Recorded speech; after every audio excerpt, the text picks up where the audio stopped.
Halo Soda Gembira, Sobat Data kagem Blitaraya. Nyukur rambut sing rada dawa, menawi luput kula nyuwun ngapura. Mangan kupat kulupane lamtara. Artine Wis kliwat riyaya, duwite nipis bolo. aduh Piye, duit kuwi jek kontek? entek bolo Entek wae jek. entek Wis rasa susah. Nih, amplop nggih pulian. Ki jatahe kameramen. matur suwun Ki jatahe editor. Ki jatahe timbere. matur suwun Ye, wis gak mumet maneh to? ora bolo Wis gak tiris maneh to? Wis gak mumet maneh to? Saiki genten aku sing mumet bolo.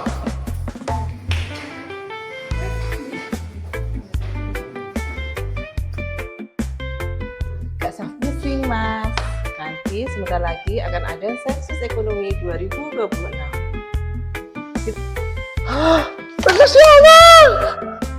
Halo Soda Gembira. Soda Gembira, senang sekali kita kali ini kedatangan tamu adalah Princess Diana. Beliau adalah Ketua Tim Pelaksana Sensus Ekonomi 2026. Silakan duduk Pak, mari. Terima kasih. Tadi katanya tadi sebentar lagi ada sensus ekonomi ya. Betul sekali. Sensus ekonomi itu apa toh? Sensus ekonomi yaitu pendataan ekonomi yang terbesar dan terlengkap di Indonesia yang dilakukan 10 tahun sekali. Sensus ini menghasilkan data ekonomi yang akurat, terkini, dan komprehensif. Mbak, kalau tujuan dari sensus ekonomi ini apa Mbak? Yang pertama, menyajikan data dasar ekonomi hingga wilayah administrasi terkecil. Jadi Mas Kem, untuk tujuan yang kedua itu menyusun peta dan direktori terpadu perusahaan yang lengkap dan rinci di masing-masing kabupaten dan kota. Sedangkan yang ketiga, untuk mendapatkan populasi usaha atau perusahaan menurut lapangan usahanya, skala usaha, dan wilayah.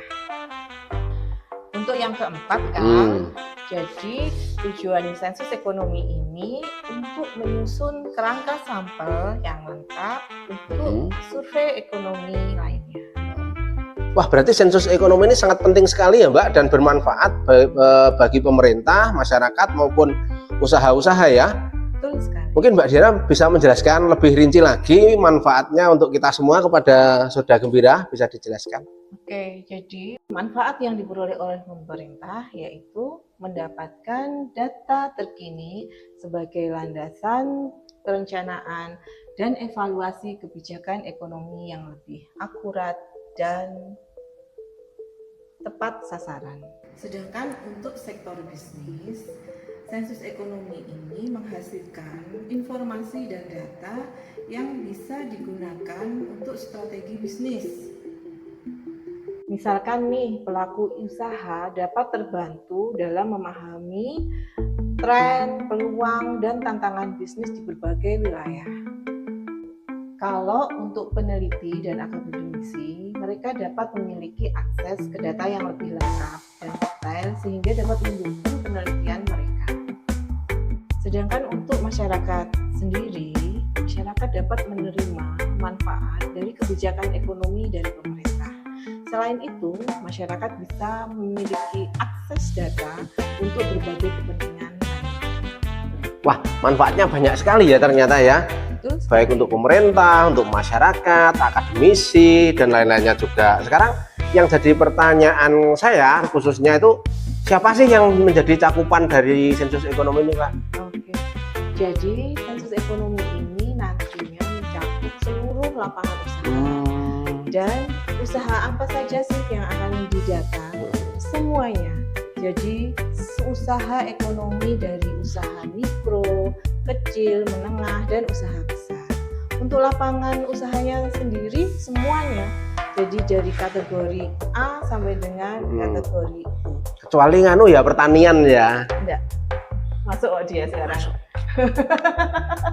Sok tahu. Bilang semuanya.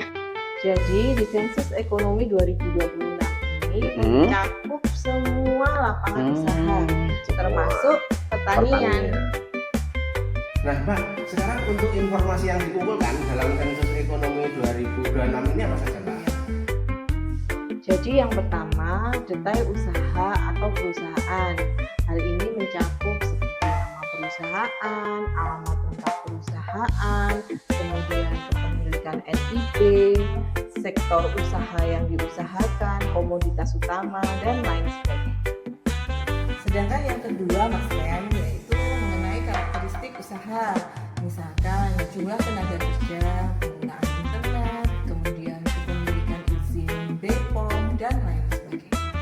Dan yang ketiga, yang akan nanti ditanyakan dalam sensus ekonomi yaitu data ekonomi.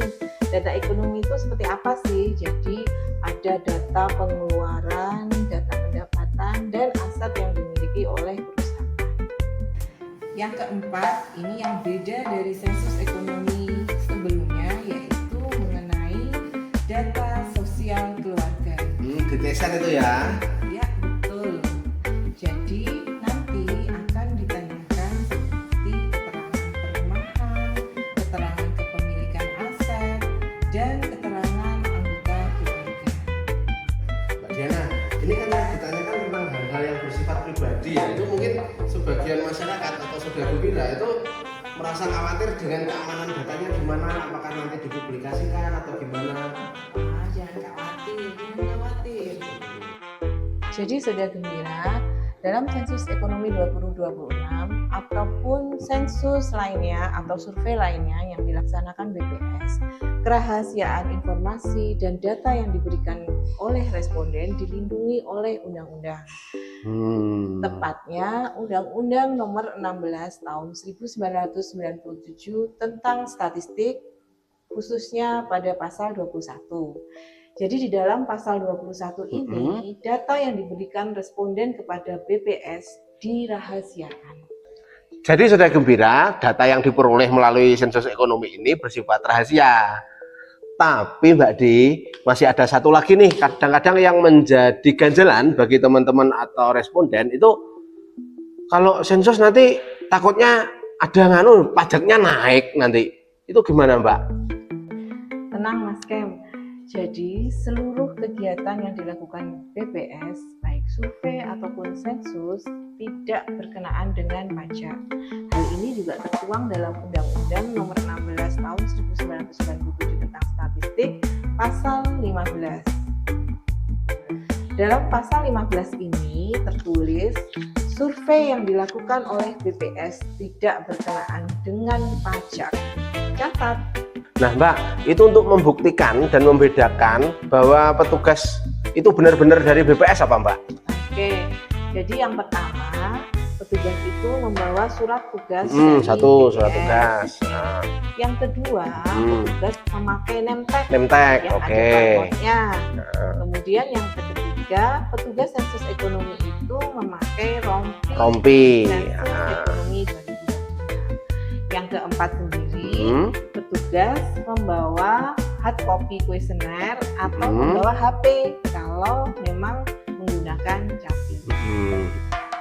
Nah sekarang untuk masyarakat atau kita nih nanti yang akan didatangi oleh petugas, kira-kira apa saja yang perlu kita siapkan untuk menyambut dari petugas BPS Pak? Oke, terima kasih.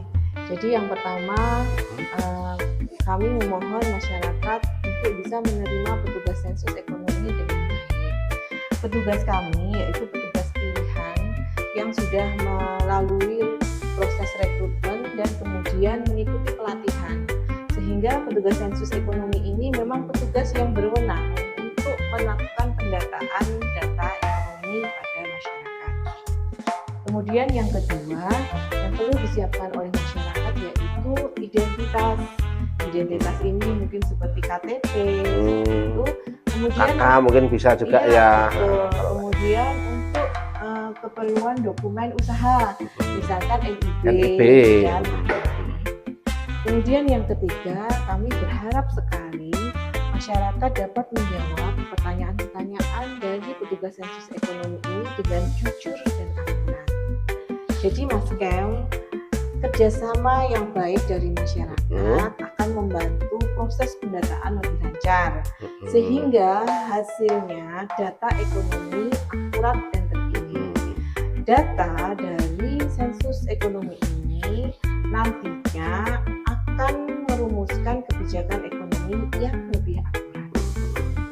Wah, terima kasih banyak nih Mbak Di atas semua penjelasannya. Gak kerasa ya Saudara Gembira, kita sudah di penghujung akhir acara kita pada podcast Kicau Kenari Reborn episode kali ini. Mungkin untuk closing statement, saya persilahkan Mbak Diana untuk disampaikan kepada rekan-rekan Saudara Gembira. Oke, siap. Terima kasih. Saudara Gembira, jadi nantinya data dari sensus ekonomi ini akan menggambarkan kondisi ekonomi Indonesia, mulai dari usaha mikro, kecil, menengah, dan besar. Data ini nantinya menjadi dasar untuk merumuskan kebijakan ekonomi yang lebih tepat dan efektif. Sehingga partisipasi dari masyarakat sangatlah penting. Mari berperan aktif dalam membangun ekonomi yang lebih kuat. Sensus Ekonomi 2026 Mencatat ekonomi Indonesia.